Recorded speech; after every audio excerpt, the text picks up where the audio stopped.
छत्रपती शिवाजी महाराजांची जयंती सलग तिसऱ्या वर्षी आग्रा येथील किल्ल्यात साजरी करण्यात येणार आहे। सायंकाळी 6 वाजता आयोजित मुख्य सोहळ्यात महाराष्ट्राचे मुख्यमंत्री देवेंद्र फडणवीस, उपमुख्यमंत्री एकनाथ शिंदे, नुकताच प्रदर्शित झालेल्या छावा चित्रपटातील छत्रपती संभाजीराजांचा भूमिका साकारणारा अभिनेता विकी कौशल यांची प्रमुख उपस्थिती राहणार आहे, अशी माहिती अजिंक्य देवगिरी प्रतिष्ठानचे अध्यक्ष विनोद पाटील यांनी दिली आहे। गेल्या वर्षी शिवजयंती साजरी केली जाते, तिसरं वर्ष असणार आहे।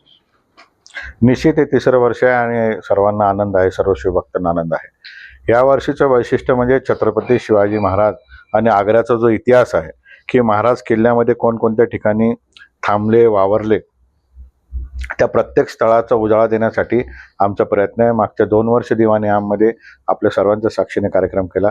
यावर्षी जो प्रवेशद्वार आहे किल्ल्याच्या आतमध्ये जहांगीर पॅलेस समोर, त्या ठिकाणी महाराज थांबले होते, ती जागा आपल्याला मिळाली। त्याच्यासाठी बराच संघर्ष करावा लागला, परंतु काल आपल्याला परवानगी मिळाली। यावर्षी देखील विविध सांस्कृतिक कार्यक्रम शिवजन्मोत्सवने आग्रा येथील शिवजन्मोत्सव भारत वर्ष का आपण साजरा करणार आहोत। यामुळे राज्याचे मुख्यमंत्री आदरणीय देवेंद्र फडणवीस साहेब, उपमुख्यमंत्री आदरणीय एकनाथ शिंदे साहेब आणि बहुचर्चित सिनेमाचे छावाचे कलाकार विक्की कौशल हे देखील त्या कार्यक्रमासाठी हजेरी लावणार आहे।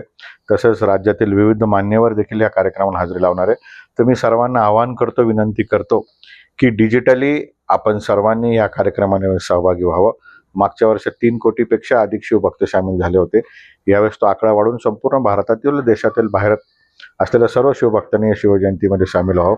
तसंच राज्यामधून आदरणीय मंत्री महोदय उदय सामंत साहेब, आशिष शेलार साहेब, रावसाहेब पाटील दानवे साहेब, आमदार परिणय फुके साहेब, केंद्रीय मंत्री आदरणीय बघेल साहेब व विविध मान्यवर, विविध शासकीय अधिकारी या कार्यक्रमाला येणार आहे।